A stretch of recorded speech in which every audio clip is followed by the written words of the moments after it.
RDC est une et indivisible. De la population de tout le monde, c'est qu'il faut tout arrêter pour faire face à cette situation.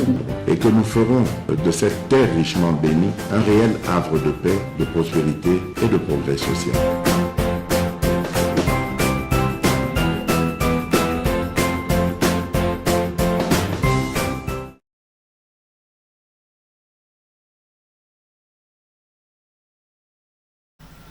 Servir bino ezali devoir biso toponi ko landana MKBase officiel. Merci na bande konyonso bopona MKBase officiel pour être informé surtout à temps réel. Vous nous suivez na Kasapa na bana nyonso ya Inilu. Bana nyonso ya Inilu mais moral to défendre intérêt ya Congo et non pas intérêt ya ba individu. Bozana Inilu na pesi binombote bozana Ista Lubumbashi bozana Ekolo Institut yezano le ya Hôtel Lubumbashi, comment on appelle ça, CPGL si je n'abuse pas nazala ki pe wana na se ya ba nzete wana na pesi binombote bozolanda biso na Istem Lubumbashi. Bana nyonso Système Lubumbashi na pesa ke bino na pesa bino mbote na mona ki Système Lubumbashi ndenge ezaleli na pesi bande ko nyonso ya Système Lubumbashi mbote na pesi mbote na ba étudiant nyonso na kin aw ista mushetu wana babanga ngoso ki banene donc so sakeni tournevis bilbrequin donc nyonso basaka nakate bana ya inikin na pesi bino mbote kona pe makambo bien ezali la pesi mbote na ba étudiant académie de beaux-arts mboko eza muntu za na académie de beaux-arts ayebi kokomani kusalata eloko moketi oki beaux-arts na yo kendaki ni peinture ata opesi Zoata ni no chata peinture rien, comment rien.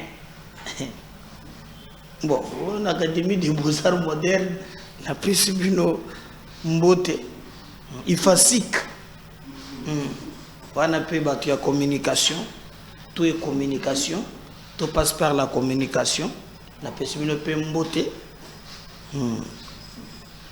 On a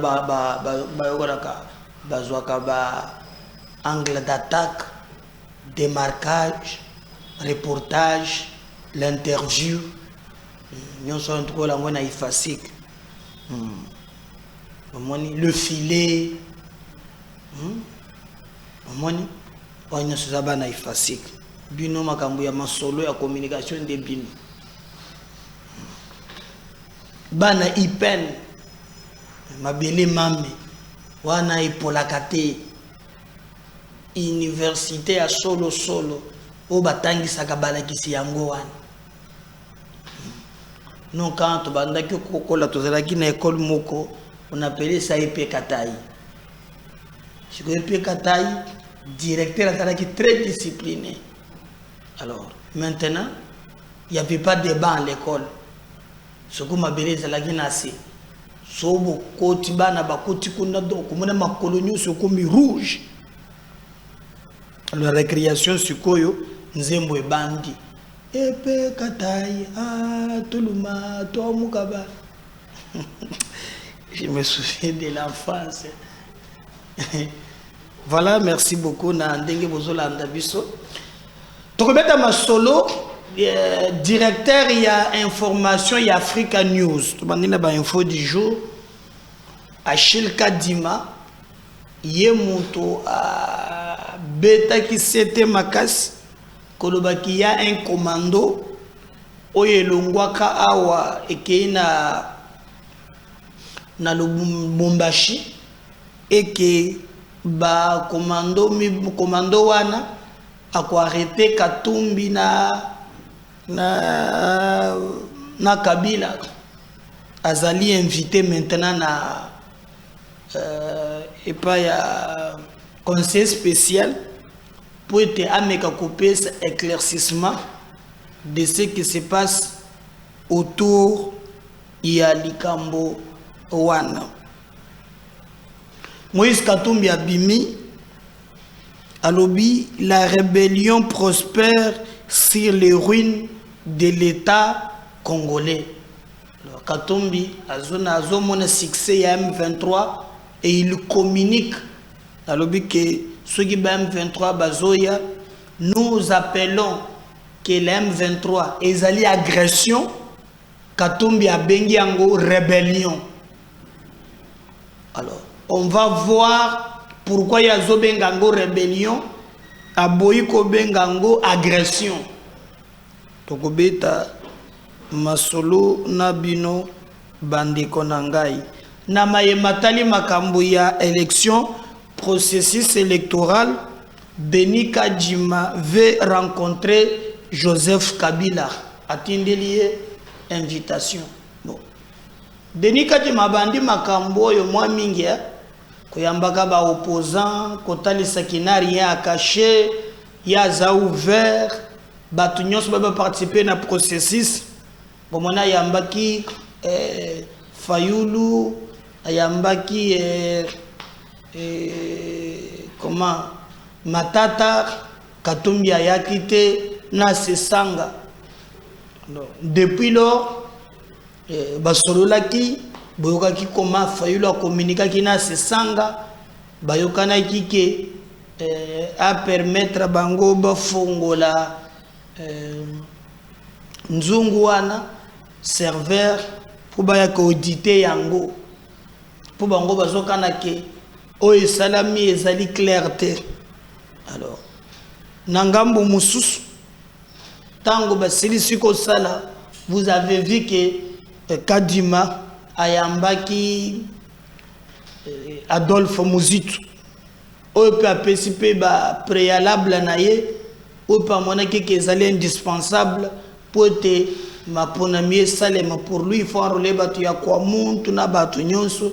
Et d'ailleurs Muzitu avait dit que ndenge basole na Kadima amoni que glissement yeko salema et il demande que bango nyonso bakota na basala dialogue pour te basasimer na glissement wana basasima ensemble na moni même kabo ya humilité pour na koloba que dialogue ezate bongo baza bazobonga mapona élection bawe bazozela dialogue en tout cas bakozela tango molai bango bazo préparer élection mais sorti na ye Muzitu alobi ndenge basolo na Kadima ba élément oyo amoni azomona ke glissement ekozala. Alors sobi glissement ezali malamu baloka ndenge nini bakoki ko négocier na entre acteurs politiques pour te ba trouver ndenge ni ya ko s'assimer. C'est comme pour dire que vieux Fumufa bon mon moteme suki retaka na dialogue ango ba solo. Alors il n'est pas contesté fichier à contester même bureau il y a CENI pour naïe et singela qui à l'époque bakote ce montre il y a décidé. Mais est-ce que le gouvernement a que la bango on attend voir maintenant c'est autour il y a Kabila. Denis Kadima aliga invité Kabila Shinaramu balobi azana bakopi na ye na Katumbi kuna. Est-ce que Kabila koyena baloko ya CENI ou bien Kadima muntu akokende tozo yeba penza vraiment te mais on attend to yeba ce que Kabila ako pesa lokola réserve na demande ya Denis Kadima. Donc il veut rencontrer aussi Joseph Kabila nde yambaki Fayulu nde yambaki Muzitu.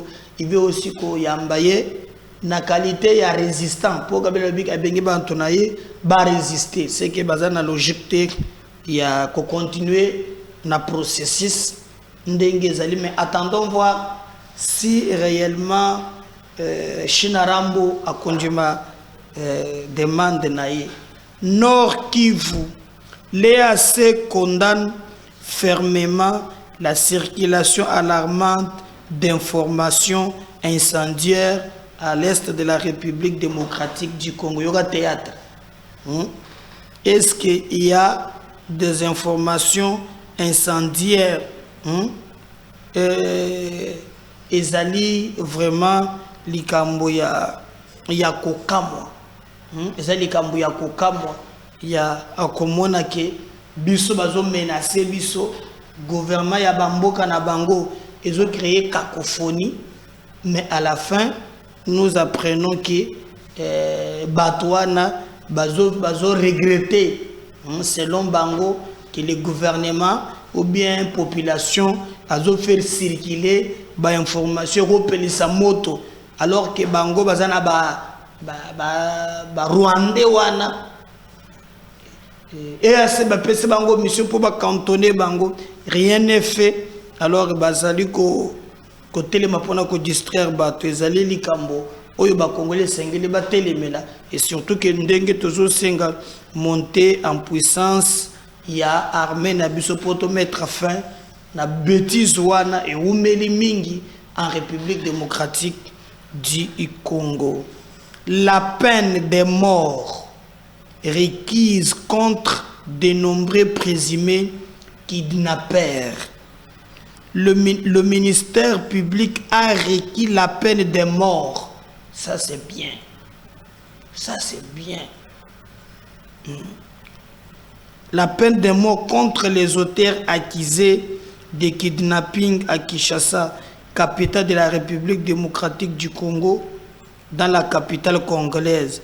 Le procès en flagrance des présumés kidnappeurs qui s'y tient va encore continuer ce jeudi, alors que les juges vont se prononcer dans les prochaines heures sur la décision du ministère public.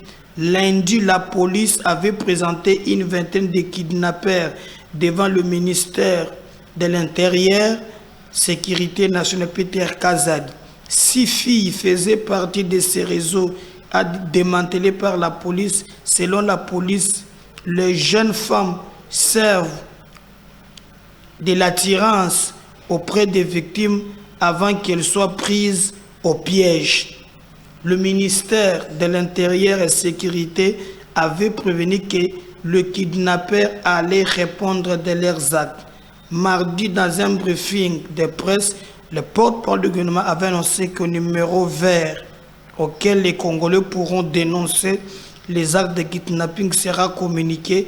Il avait appelé les Congolais de ne pas tomber dans le panique et dans la peur.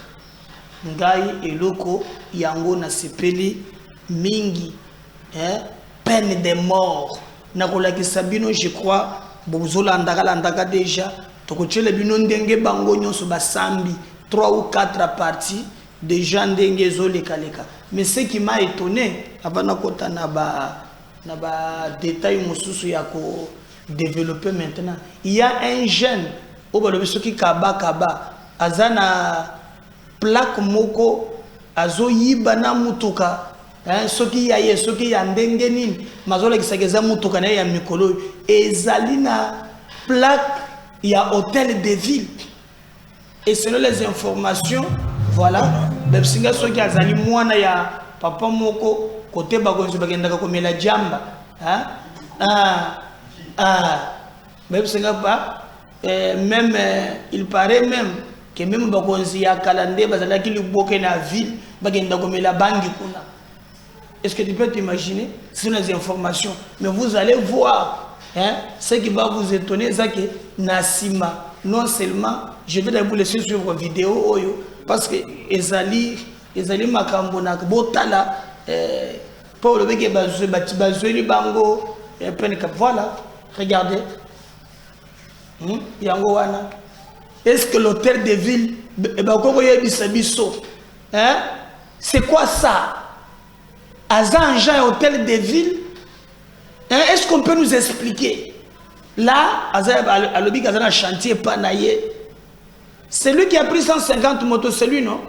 150 motos, combien il a tué pour 150 wana? Ah non, moi, ces gens ici, ne veulent plus peine de mort, beaucoup fait la ouate, beaucoup fait la tana, bassan pousse. Bagay on a peine de mort quelque part, peine de mort, il y a solo. Moi, ces gens, et il y a la complicité à magistrat, Mutuka yango ya hôtel de ville, Bazui, garçon azui yango wapi. plaque yango wana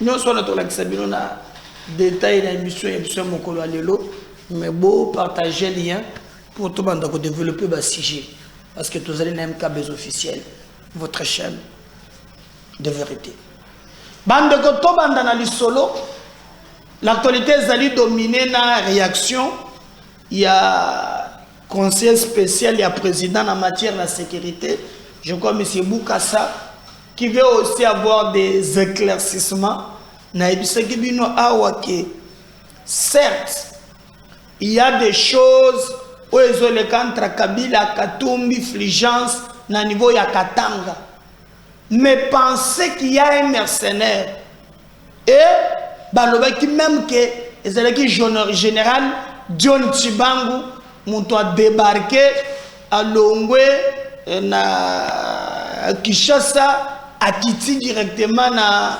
Lubumbashi mission bapesa qui est ezalaki akanga Kabila na Katumbi comme si là-bas l'armée ezalakate. Bon. Je dis, je prends cette information à pincette. Et chose grave, ndenge bandeko babimisi yango na ba détail na moya lelo toyeko mona ke iloko moko ezo salema nini ezo salema oyo tomoni etia mis en place maintenant bango bazokima bango bazo confirmer c'est ainsi que le conseil spécial et le président en matière de sécurité a bengi M. Achille Kadima, le directeur de Africa News, a bengi parce que lui aussi il a relié l'information selon Batonaye il y a Africa intelligent de côté ya zwaki ba info wana alors nde ba bengi aya ameka ko éclaircir sur ces informations. Bon, s'il a des éléments après ça, mais moi je vous avais dit que loko wana ezali je batu ya Kabila bayebi bien que makambo Salomo azana kati ya koloba na kosamba na ye bango pe baza impliqué alors pour créer diversion qu'est-ce qu'on peut faire nde omoni ba memi maintenant distraction na ba organiser ce qui est vrai Katumbi na Kabila bazana schéma ya kopelisa moto na Congo moto epela bazana schéma ko tia moto na mboka e ba preveza ebele bomoni yango na makambo eleki ndenge bango moko basambi tango mutu na bango bakangi awa ils ont eu beaucoup de choses alors c'est la politique de la terre brûlée. Bino bozoba pourquoi mukolo ba yaki po ba contrôler ndako ya Katumbi Katumbi azalaki informé akimaki kendaki na pembeni ya frontière Zambie pona c'est pourquoi mais pourquoi Katumbi a reçu na Kinshasa c'est pourquoi Kabila kolongwa ki ndeko na pambate et d'ailleurs Fulgence vous a dit que non situation sécuritaire et ils allaient vraiment mabe makas à tout moment et que se détériorer dans le Lubumbashi. Ça c'est un prêtre qui dit ça. Donc voyez que sans mâcher les mots, il y a un complot qui ne dit pas son nom contre la République. Maintenant, bas service, bas bengi monsieur Achille Kadima, directeur général il y a Africa News, a ya coupé sa information. Oui, la fois passée, je crois que c'était Dimi. Autre gars Bimi a banda qui koloba toujours. Ndenge zawana Kabila balengi babo maye boye na boye. Et je crois ba bengaye ayatalisa balani bazobo makabila akokake kopesa ba élémate. Donc on attend les informations pour préciser bino sur ce que bango bazale koloba et que souka ndengerini tokozonge la poto ebisabino mais au moins les services il y a sécurité directement les conseillers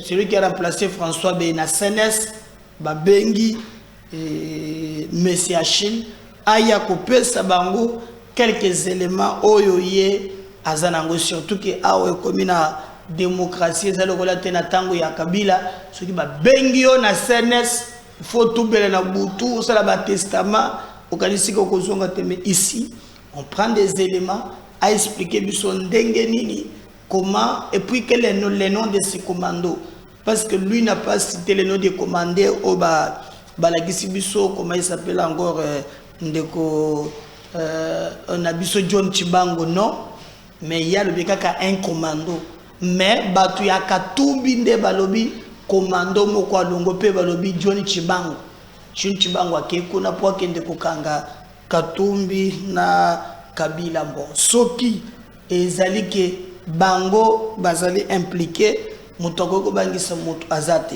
ceux qui bazaba innocent je crois qu'ils seront acquittés on ne va pas pourquoi bazali ko s'agiter makasi na likambwana à un certain moment maloba ezosila ebiso mais nous allons revenir pour les signes que non comment monsieur Achille alekaki kuna nini lobami kuna est-ce que à réussir kolonga réellement pour toyeba suite ya makambo ya Kabila na Katumbi na niveau ya Lubumbashi afin que vérité eyeba nako au s'éclater.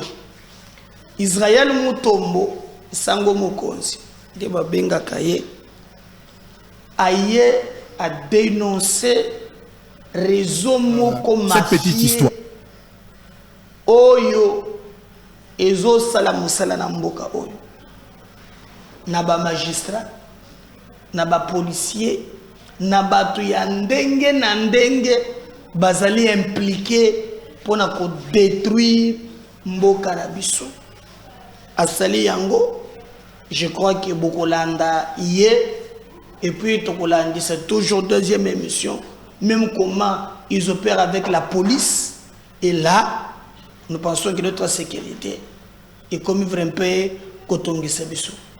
On suit Israël et on va revenir juste après. Cette petite histoire, je vais terminer par ici. Une fois j'étais dans un dossier, nous avons suivi un dossier. Il y a une femme qui travaillait dans une banque. Une femme qui travaille dans une banque. Réseau à escroc, il y a kidnappé, et ça réseau mounene. Une fille qui travaille dans une banque de la place. Oh, fille wana azali moko membre ya ba réseau, mais ba kotisie na kati ya musala wana azali expert a kepe ko sala na banque a postulé pe bandimi, elle travaille dans cette banque là. Na bombi kombo ya banque. Mais le dossier est connu, j'ai même la vidéo, ne vous en faites pas. Ba tourner ba tia mbongo na bango, la fille là la zolandela. Ndenge ba tension ya mbongo ezo kendele, oya zo bimisa, oya za la ba compte à combien, azo e ba situation ya bato. Ensemble na batu na ye ba yokani ndenge nini bakoyi ko yiba mbongo ya mutu moko. Ba se familiariser tellement na client ngo, soka ye fille wana ba diko yamba ye malamu ba umeli tamulai. Ba solo laka, en tout cas, moi na mobali wala komi na moi assurance moko ke soki azalite akoko sala chèque a tini ba kenango abengi fille wana ba libérer mutu akei. O fille a exploité ka faiblesse ya garçon wana. En complicité na batu na ye baluki ndenge ni bakoyi bambongo eloko liboso basalisi chèque na kombo ya mwana mobali wana en complicité na cette fille là qui les a facilité na niveau ya banque ba créer faux chèque vandi ba yokani siko fu ba bimisa $92,000 na banque na compte à mwana mobali il avait un compte à plus de $250,000 ba liba bisa $92,000 ba kei na réseau moko ya place pona ko bebisa réputation à réseau te. Basengi mutu moko azaki na kata réseau ba recruter epé na kata réseau basalisi sim blanche ya moto aza mokolo mbongo pendant l'heure de l'opération le jour de l'opération téléphone na ya tikali na ngo azotala ngo kana misu Mais appelle les autres côtés. Nzoka basali SIM blanche. Ba isolé basali numéro na SIM blanche. Bango basombi téléphone. Ba une SIM blanche wana. Ba tiens na carte sa téléphone. Pour que quand la banque va chercher à vérifier, appelle quoi y a pas na bango moko. Ba imiter voix ya mutuan. Et ils ont reçu l'opération grâce à cette femme là. Ba bimisa $92,000. Ba kabeli pe bato basala na banque moi 3,000. Tant que Babengi Bangopabi, effectivement, c'est moi, j'ai des urgences. Avant tout le banamakambo à $10,000. Les dossiers datent de 7 à 8 ans. Et ça, dossier à l'élote. Avant, base de la discussion que Moutako bimisa $10,000 t'es na Katia Bank. Ça date de 7 ans. Je connais cette histoire parce qu'elle n'a couvraka audience one. Et ils ont récupéré $92,000. Ils sont partis avec. Et après 4 heures à 5 heures, tant que Basili, si ça l'opération, la bango, le ba bloqué, qui sim nae, Nathan, ba pele bandi kokota ba message bando kota mukolombo ya kota la ba moni message ya $92,000 et bimi na compte na. Quand il se rend à Katia Bank, banque bandi ko expliquer to benga ki yo tout ça tu as eu de l'argent. La femme là za la Katia Bank et c'est à Kimaki bana mibala na paye à réseau si ba Kimaki na $92,000. Mais Dieu est témoin et Dieu est fidèle. Il n'y a pas de crime parfait. Nous avons travaillé. Les journalistes d'investigation, nous n'avons pas commencé aujourd'hui. On a participé. L'intelligence à Moussalaoui. Alors qu'on a été invité juste pour une couverture médiatique. Mais on a donné des propositions. Et ça a aidé pour qu'on retrouve les traces. La police va bien. Je parle sous contrôle des policiers. À l'époque, on couvrait les activités de la police. Vous savez ce qui s'est passé? Nous avons demandé, et ça coûte l'eau à ma cité. Toluki Kakatoyeba, numéro ya banque. Oye benga ki mwana mbali wana. Totali numéro ya conversation ici. Et nous sommes allés dans un réseau à place. Réquisition ya parquet bimi. Pour que Bape Sabiso trace ya conversation. Et puis to identifier email ya téléphone. Oye bengaki. Mwana mobali wana. Oh, batuana tang basali forfait na bango na esengo ya $92,000 basala guerre. Bakamati téléphone bakabeli garçon moko ya cabine à un prix dérisoire. Email à téléphone à garçon wana. Tu identifies place téléphone Ezali et après téléphone, on est arrivé à mettre la main. Sur tous les réseaux, malheureusement, Babimisaka $28,000. Bon, on est ceci bazouaka. Ils ont été arrêtés et relâchés plus tard. Oh mon Dieu, l'État congolais. L'État congolais. Asia Makambwebele, oh, ils ont favorisé Koulouna Namboga Labiso, les magistrats. Moto a Kati Moutou, Moto a Bomi Batou, Batou Baza dans une opération, Babomi Batou Te. Lorsque nous allons suivre ça, magistrat Koloba, pour n'avoir manqué à ma preuve. D'ailleurs, il y a comme dans coopérer na famille à Koulouna. Il y a des magistrats comme ça. À coopérer na sa famille à Koulouna. Famille à Koulouna, ba pesi mbongo. Famille à Sassé, ba pesi mbongo. Allez, à pesi en forme juridique. Azo dicté na avocat comment forme bo. Ponga na ko répondre bo. Un magistrat coopérant. Honte à toi, cher magistrat. Un coopérant. Un assassin. Un gida, un cahier moderne. Baza e belé na ba parquet na bissoir. Des coopérants, des aventuriers, des magistrats. Baza et belé tout bibango. Poigné à magistrat mouké ba bazo sala musala. Bazali à compter dans maboko boy. Mais la majorité sont des coopérants. Et ils sont là en train d'encourager ces gens. Kobanga te babou akoka koto. So ko la dossier la police, ba sengi dossier réquisition en urgence. Longolé na maboko à police, bobo à niveau à parquet. L'avocat dans la katia makambwana. Ogoya kotala, ce sont les mêmes avocats. Oba accompagner bango. C'est vrai que Motonio Soyo, Azali accusé, Azali n'a droit qu'au jouir, la présomption d'innocence, à aux avocats n'engalingi. Ça, vous ne pouvez pas reprocher la procédure aux avocats. Mais néanmoins, sans il y a humanisme, et puis il faut ça. Les magistrats, Dieu vous voit. Les magistrats, bota la photo à Bassina Bana. Bozolia bambongo tolobaka bien mal acquis. Basal, mbongo toloba pena bambongo ezanga mufuantina. Liambongo wana. Mais au komona bana non à hôpital makile ko stila bango bakobengo na retard ko kufela bana. Dieu ne vous laissera pas tranquille, vous les magistrats, parce que vous avez été nommés pour pesa lokumu na mboka. La justice élève une nation. Mais aujourd'hui la plupart ba kuluna o bakangi, la plupart ba kidnappeurs o bakangi, baza bato baza ba récidiviste ba opéra bakanga bango, mais libérés par des magistrats. Voilà. Mais je vais vous choquer. Non seulement le magistrat, mais dans le bien, oyo balobi que y a 850 motos. Botala moto gazola qui sabino. Vidéo non comment. Botala.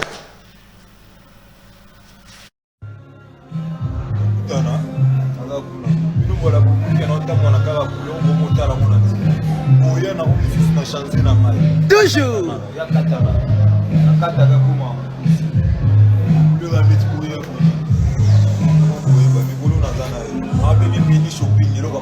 Zoua. Zoua.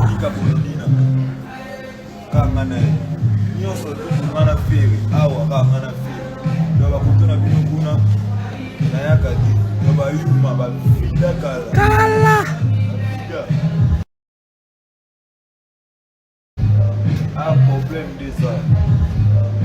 Problème des arts. Bon. Problème des arts. Zara. Bah ouais, ce pays passe. Mboka. Patros balingika mbongo. Un pays, hein? Ça passe. Mais lobby quand même procès les kaki. Basambi c'est bango en flagrance. Je crois peut y avoir un élément il y a 5 ou 6 minutes ou si c'est prêt. Bota la coma Ndengenini Basambi c'est bango titar. Et le ministère public et Sengeli bango bapé sa bango pen yaliwa. Bota la coma procès na bango les kaki. On va revenir juste après. Appel à la barre, le prévenu Ngala, Betope, Niati, Simba, Reda, Nzuzi, Okanda, Lebeni, Mbangina, Tumba,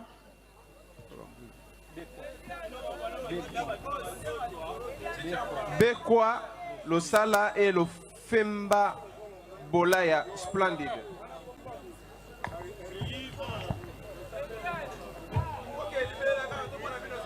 Ngala. Prévenez Ngala, les Kalibozo. Oyoki réquisitoire ya ministère public. Alobi nambe banyo soko bouti ko sala. Bosali makambo ya mabe. Pe na suka alobi to condamné bino na peine de mort. Babo mabino. Lilo bana ya suka.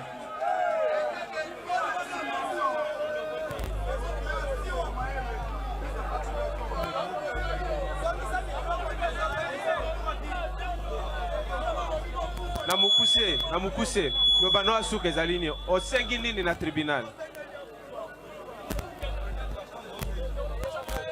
Nasengi na tribunal que nasengi na tribunal que composition onde tozo samba toza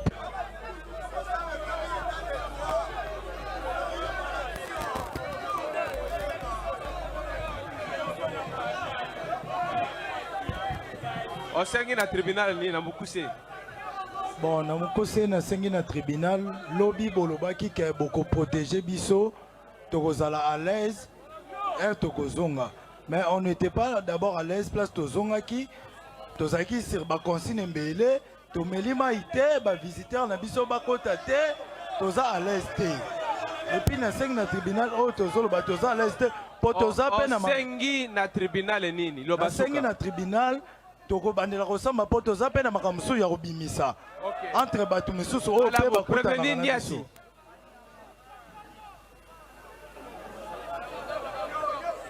Osengi na tribunal nini? Bon, en fait, ngai na sengi na tribunal boye. Na bomi mutute, na sali mabe o na moni makila mutute. Preuve ne même bato ba yeki okanga biso. Balobaki tokangi bino. Bato bazo sala mabe ko leka bino ba libanda. Soki to komisi bino na place o to komisi bino, eza po bozo coopérer te. Yango na sengi na tribunal. Derrière oh na lingina loba na bombi makambo mususu. Oh baninga na ngape ba bombi.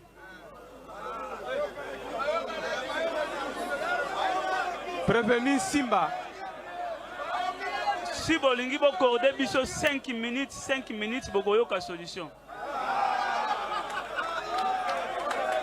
Prévenu Simba.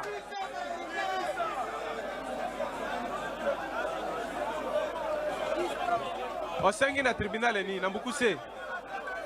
Bon, nga nasengi na tribunal nakita déjà bande nayibaka lisusu te mais nayoki bakondane ngai peine de mort nayibaka te nakita déjà bande donc bakoboma ngai nayebi te donc yango nde bapesi yo maloba. Procureur a proposé que va condamner bino na peine de mort. Yo lobi nini? bon, naza na eloko ya loba te mpo naza na maboko na bino mais nécessaire ke nga nakita bandi nayiba lisusu te.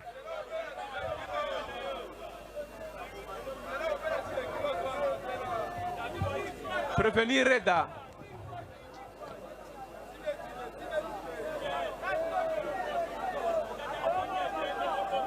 O sengini na tribunal loba no ya suka. Loba yango eza suka eza nasali oyo bango bayebisa nga nasala na livre ba b-boy et puis ba Zolanda yote loba mama makasi. Nasali oyo bango bayebisa nga nasala ke soki na livre bango bidu baotika ngai. Bon nasu na eloko loba te. Silence s'il vous plaît, silence. Tolanda.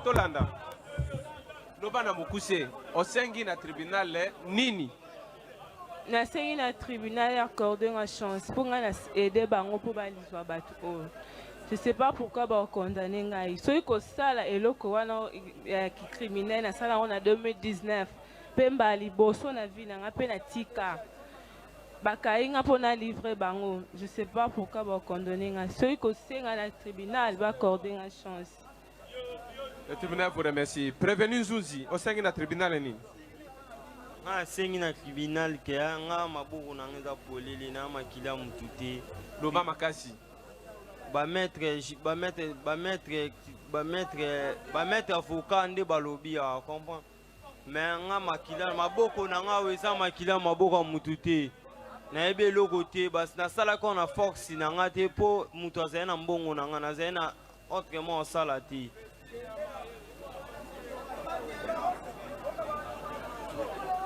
Prévenu Okanda. Osengi na tribunal nini? Nga nasengi na tribunal au nom de Dieu ye naza maître makambo nyonso. Pendant ce temps mambo esalami namoni infraction na nga te. Naza na bon na bango te nayibaka te naza criminel te. Alors nasengi justice na bino ekite nga. Merci. Silence s'il vous plaît.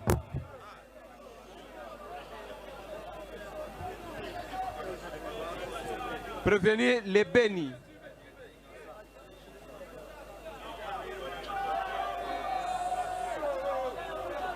Au sein de tribunal et nini? Et à quitter moi parce que je suis innocente. Et à quitter moi de toute charge parce que je suis innocente. En plus de ça, les agents qui m'ont arrêté m'ont pris mon téléphone et le code de mon téléphone qui ont rendu public mes vidéos privées. Donc j'ai un cœur attristé. Je sais pas, ils m'ont humilié. Mes vidéos nudes ont été mises en public. Je ne sais pas comment faire. Le tribunal vous remercie. Prévenir Mbangina. Nasengi que pour naza innocent na ebi mambo na bango te basalaka ki moyibi na basala na ebi yango te na yebi ke aza musicien bande koyemba kobeta muziki na ye mais nasengi na bakonzi bakite ngai na problème oyo pe balimbisa ngai na yebi te na yebi ne bayibaka te na yebi te babotolaka te na yebi ndenge babomaka te nzambe na likolo azomona ngai je jure devant Dieu na yebi te nasengi na bajuge bakite ngai. Prévenu tout. Bajuge bakite bino kaka peine de mort na basangu sukula na forêt kambona bino. Je reviens au deuxième numéro. N'oubliez pas de vous abonner parce que MKB officiel c'est votre chaîne de vie. Mais beaucoup d'intégralité va procès hein? Séquence par séquence MKB officiel et Bundi pour Bolanda Bokolandango na Oyezali Koya. À tout à l'heure, merci. N'oubliez pas de vous abonner. Merci. Bye.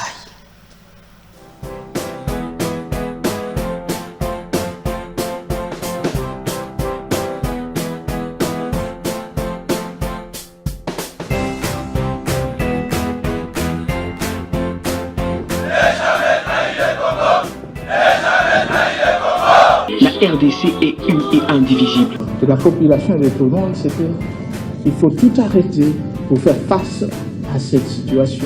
Et que nous ferons de cette terre richement bénie un réel havre de paix, de prospérité et de progrès social.